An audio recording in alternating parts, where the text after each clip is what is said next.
हाँ तो दोस्तों, उम्मीद है आपने पार्ट 1 देख लिया होगा, आपको समझ में आया होगा। और उसके बाद में अब आप हम शुरू करते हैं पार्ट 2। पार्ट 2 में हम जो प्रोसेस स्टेट डायग्राम के थ्रू आपको पूरी प्रोसेस की एक लाइफ साइकिल समझाएंगे, ठीक है, कि प्रोसेस वो कैसे चलता है, क्या कहानी होती है, कैसे कैसे कहानी, वो सारी चीजें हमें समझ में आ जाएगी। ठीक है। अब जो मैंने आपको बताया था, स्टेट्स बताई थी मैंने आपको प्रोसेस की, ठीक है। सबसे पहले मैंने आपको बताया था कि सबसे पहली स्टेट क्या होती है हमारी, न्यू स्टेट। ठीक है, न्यू स्टेट। उसके बाद में मैंने दूसरी स्टेट आपको कौन सी बताई थी, आपकी रेडी स्टेट। ठीक है, रेडी स्टेट के बाद में मैंने आपको बताया था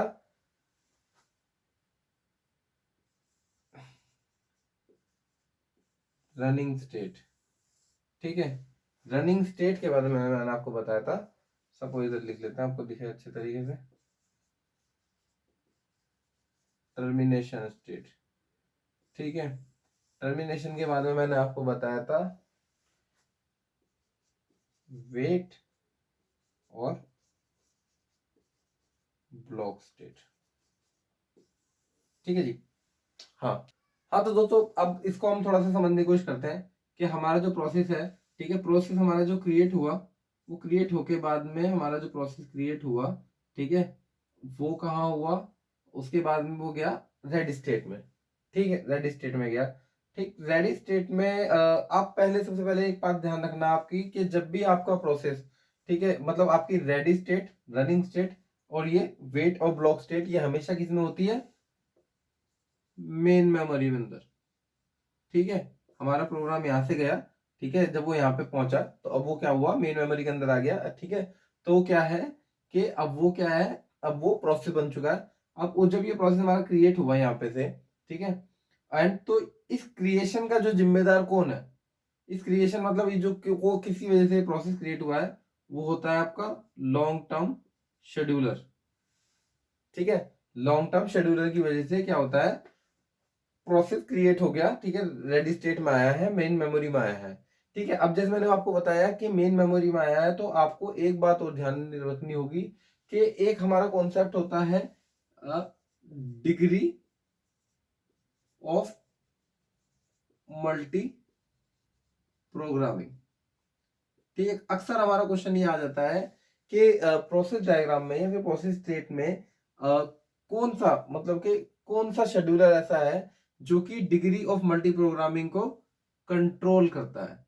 तो वो आपका क्या है, क्योंकि डिग्री ऑफ मल्टी प्रोग्रामिंग यानी कि क्या है, एक टाइम पे मेन मेमोरी में कितने ज्यादा हमारे प्रोसेसेस हैं।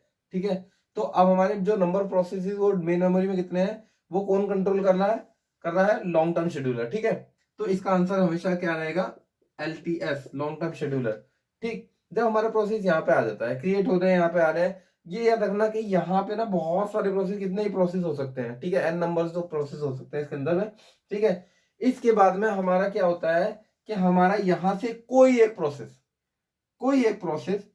याद रखना एक प्रोसेस, क्योंकि यहाँ पे n हो सकते हैं प्रोसेस मैक्सिमम, एंड यहाँ पे हमेशा एक ही होगा, एक पॉइंट ऑफ टाइम पे हमारे रनिंग स्टेट के अंदर में एक ही प्रोसेस होगा, अगर हमारे पास में सिंगल सीपीयू सिस्टम है। मैंने लास्ट टाइम भी आपको बताया था, लास्ट वीडियो में। ठीक है, तो यहां से एक प्रोसेस वो उठेगा, द लकी वन, एंड वो क्या होगा, उसको शॉर्ट टर्म शेड्यूलर क्या करेगा, उसको शेड्यूल करेगा, डिस्पैच करेगा। ठीक है ना, यहाँ पे ये आपका शॉर्ट टर्म शेड्यूलर की रिस्पॉन्सिबिलिटी है कि वो रेडी से आपको प्रोसेस को रनिंग में ले जाए। ठीक है, एंड अब रनिंग में पहुंचने के बाद में बहुत सारे केसेस, बहुत सारे जो प्रोसेस हमारे ऐसे होंगे जिन्हें कोई किसी इनपुट आउटपुट या फिर और किसी डिवाइस की जरूरत नहीं है। ठीक है, एंड या फिर उनके जितने भी रिसोर्सेज उन्हें मिले हुए हैं वो सारे सारे उनके पास में अवेलेबल है, एंड वो क्या होगा, उनका अपना अपना टाइम पूरा होगा, रनिंग करी उन्होंने, एग्जीक्यूट करे, एंड यहाँ पे टर्मिनेट हो गया। ठीक है, टर्मिनेट हो गए यहाँ पे। बट कुछ ऐसे प्रोसेस हैं हमारे जो कि रनिंग के बाद में उन्हें कुछ इनपुट आउटपुट डिवाइस की जरूरत होती है या फिर किसी और रिसोर्सेज की जरूरत होती है। ठीक है, तो वो क्या करते हैं, वो रनिंग से निकल के कहाँ पे आ जाते हैं, वेट और ब्लॉक स्टेट के अंदर। अब यहाँ पे आके वो थोड़ा अपना जो भी उन्हें जो ऑपरेशन परफॉर्म करना होता है, जो रिसोर्सेज का वेट करना होता है, वो सारी चीजें यहाँ पे आके वो परफॉर्म करते हैं। ठीक है, एंड ये अपना जब सब कुछ जब इनका सारा ये वेट ऑपरेशन वगैरह सब कुछ परफॉर्म हो जाता है, उसके बाद में ये वापस से उठ के कहा चले जाते हैं अपने ऑपरेशन परफॉर्म करने के बाद में, रेडी क्यू में। ठीक है, कि भैया हमारा आधे घंटे का हमारा काम था, हमारा 10 मिनट का काम हो गया था। लास्ट टाइम मैंने बताया था कि हमारा आधे घंटा काम था, हमारा 10 मिनट का काम यहाँ पे हो गया था, ठीक है। 20 मिनट के लिए हमें और कुछ चीज की जरूरत थी, अब हम वापस अपने रनिंग के लिए तैयार है, ठीक है। जब ये रनिंग के लिए आएंगे उसके बाद में दोबारा से अपना एग्जीक्यूशन करेंगे एंड वो टर्मिनेट हो जाएंगे, ठीक। अब जैसे कि मैंने आपको बताया कि यहाँ पे n नंबर ऑफ प्रोसेस हो सकते हैं, यहाँ पे 1 हमेशा एक ही रहेगा, एंड यहाँ पे भी similarly n number of process हो सकते हैं, ठीक है। यहाँ पे कितने भी प्रोसेस आके वेट कर सकते हैं, ठीक। तो अब कई बार ना क्या होता है कि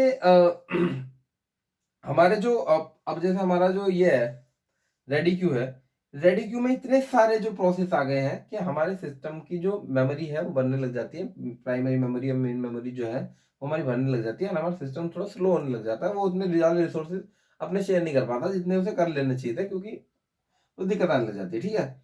तो वो क्या करता है कि यहां से उठा के ना कुछ प्रोसेस को ना क्या करता है, ये इधर आपकी है जी सस्पेंडेड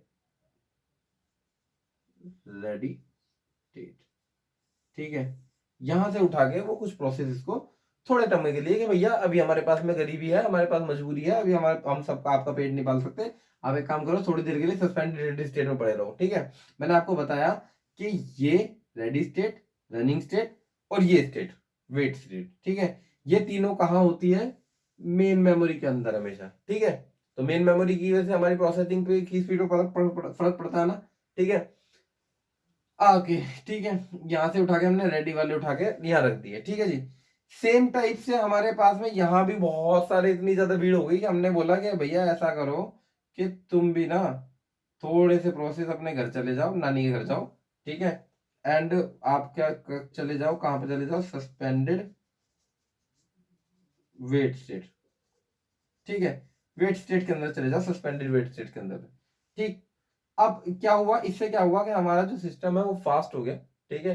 वो रिसोर्सेज को ज्यादा अच्छे तरीके से अलोकेट कर पा रहा है, उसके पास मेमोरी अच्छी है प्रोसेसिंग करने के लिए, ठीक है। सारी चीज उसके पास में फास्ट हो गई। तो अब जो जो हमारा शेड्यूलर था, वो कौन रिस्पॉन्सिबल था इसके लिए, मिड टर्म शेड्यूलर, ठीक है। ये था हमारा मिड टर्म शेड्यूलर का काम। मिड टर्म शेड्यूलर ने क्या करा, वेट और ब्लॉक स्टेट से कुछ प्रोसेस उठा के सस्पेंडेड स्टेट में डाल दिए। अब जब जिस टाइम पे हमारे पास में हो जाएगा कि भैया हाँ ठीक है, हमारा अब मेरे पास में बहुत सारे रिसोर्सेज खाली हैं, अब मैं इन सब का पेट पाल सकता हूँ, तो हम यहाँ से उठा के वापस से इनको रेडी में डाल देंगे एंड इनको वेट में डाल देंगे, ठीक है।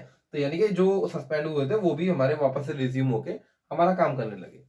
अब दोस्तों मैंने आपको लास्ट टाइम एक बात बताई थी कि प्रीएम्पशन और नॉन प्रीएम्पशन, ठीक है। मतलब प्रीएम्पशन क्या बताया था कि हमने कुछ कोई हमारा प्रोसेस है वो एग्जीक्यूट कर रहा है, अब उसको एग्जीक्यूशन में से रोक के हमने क्या करा कि भैया थोड़ी देर बैठ जा साइड में, ठीक है। हमारे को और जरूरी कुछ काम है, हमारे दूसरे और प्रोसेस है उनको भी हमें एग्जीक्यूट कराना है, तो आप प्लीज साइड में बैठिए, हम आपकी फिर से दोबारा से सहायता करने में बहुत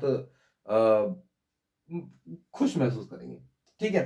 तो इन्होंने क्या करा कि अभी तक अगर जो अभी तक आप इस डायग्राम को देखोगे ना और आप पूछोगे, आपसे इससे पूछा जाएगा कि भाई ये एक बात बताओ मुझे, ये क्वेश्चन ना गेट में भी आया हुआ है, ठीक है, कि ये प्रीएम्प्टेड प्रोसेस है, प्रीएम्प्टेड स्टेट डायग्राम है, ठीक है, या फिर नॉन प्रीएम्प्टेड, ठीक है।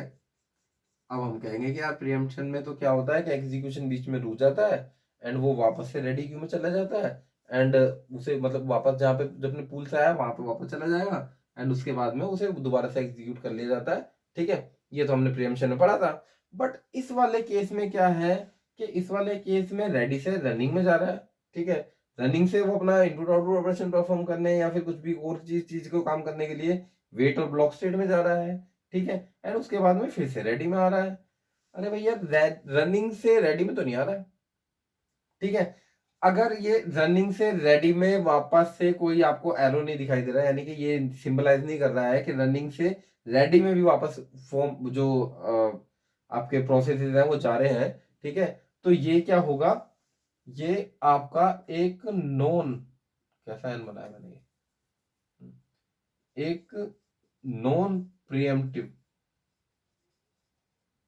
ठीक है, ये आपका स्टेट डायग्राम होगा, या फिर आपका प्रोसेस जो है, प्रोसेस डायग्राम जो है आपका ये होगा, ठीक है। प्रोसेस स्टेट डायग्राम आपका ये नॉन प्रिएम्प्टिव, ये नॉन प्रिएम्प्टिव आपके प्रोसेसर के लिए है कि जहां पे आपके जो जो आपके प्रोसेसेस हैं सॉरी जय करो ना हाँ, तो जो आपके जो नॉन प्रिएम्प्टेड वो है प्रोसेस है उनको, वो क्या कह रहा है कि ये नॉन प्रिएम्पशन में है क्योंकि यहाँ से वापस रनिंग से रेडी में नहीं जा रही वही मामला। अब अगर कहीं भी आपको ऐसा डायग्राम दिखता है और आपसे पूछा जाता है कि प्रिएम्पशन है नॉन प्रिएम्पशन है, तो आप ये वाला एरो देख लेना कि भाई रनिंग से रेडी में जा रहा है तो वो प्रिएम्प्टेड है, और अगर नहीं है जा रहा है तो नॉन प्रिएम्प्टेड है। ठीक है, तो अगर अब हम यहाँ पे एक एरो यहाँ भी लगा देते हैं तो ये हमारा क्या करता है, ये हमारा क्या करता है, ये सिंपलाइज करता है कि ये क्या है, ये प्रीएम्प्टिव हो गया है। ये बहुत इंपॉर्टेंट है, गेट में भी ये क्वेश्चन पूछा गया है। ठीक है अब क्या था हमने प्रोसेस स्टेट डायग्राम में हमने क्या पढ़ा कि पहले प्रोसेस न्यू क्रिएट हो गया, ठीक है, वो रेडी में गया, रेडी रनिंग और वेट क्या है आपकी, ये सारी सारी आपकी जो चीजें हैं।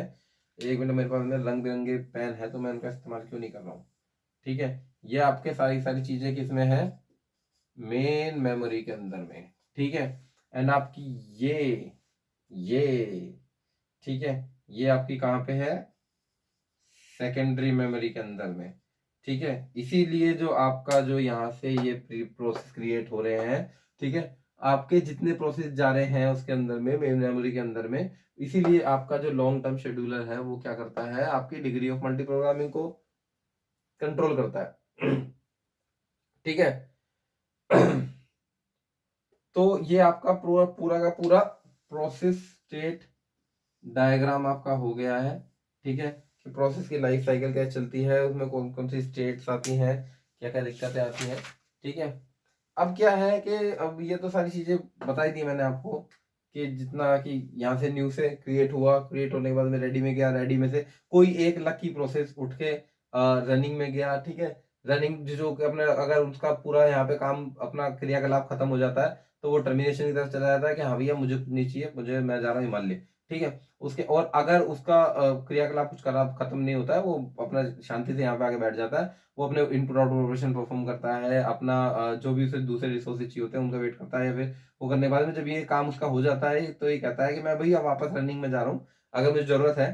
ठीक है, तो मैं वापस रनिंग में जा रहा हूँ और रेडी में जा रहा हूँ। रेडी में जाने के बाद में क्या होगा कि मैं वापस रेडी में जा रहा हूँ, रेडी में जाने के बाद में मैं वापस इंतजार करूंगा कि मुझे वापस से एग्जीक्यूशन का मौका कब मिलता है, फिर ये वापस से अपना रनिंग में चला जाता है। जब इसका काम हो जाता है फिर से टर्मिनेशन में चला जाता है। ठीक है, तो और मैंने आपको बताया कि प्रियम्पशन और नॉन प्रियम्पशन के केस में क्या है कि जैसे ये आपका प्रियम्पशन था हाँ, अब जैसे कि आपके प्रियम्पशन के केस में मैंने बताया, अगर ये एरो सिंपल अगर डायग्राम से पता करना, अगर ये एरो इस तरफ में जा रहा है रनिंग से रेडी की तरफ में तो प्रियम्पटिव है, और अगर नहीं जाना है तो नॉन प्रियम्पटिव है। ठीक है, ये आपका था प्रोसेस स्टेट डायग्राम। होप आप सबको ये समझ में आया होगा। ठीक है, इससे आगे वाली चीज जो है वो दूसरे हम वीडियो में कवर करेंगे क्योंकि फिर ये वीडियो बहुत बड़ी हुई है। Thank you so much for मेरी बात को समझें, एंड अगर कुछ भी डाउट होता है, कुछ भी चीज़ समझ में नहीं आती, या फिर आप किसी पर्टिकुलर टॉपिक पे या किसी पर्टिकुलर सब्जेक्ट में कुछ वीडियोस चाहते हो तो please do mention your self and your feelings in my comment box. ठीक है, तो मैं वहाँ से पढ़ के उस पर जरूर काम करूँगा। Thank you so much guys and stay tuned. जय हिंद, जय भारत।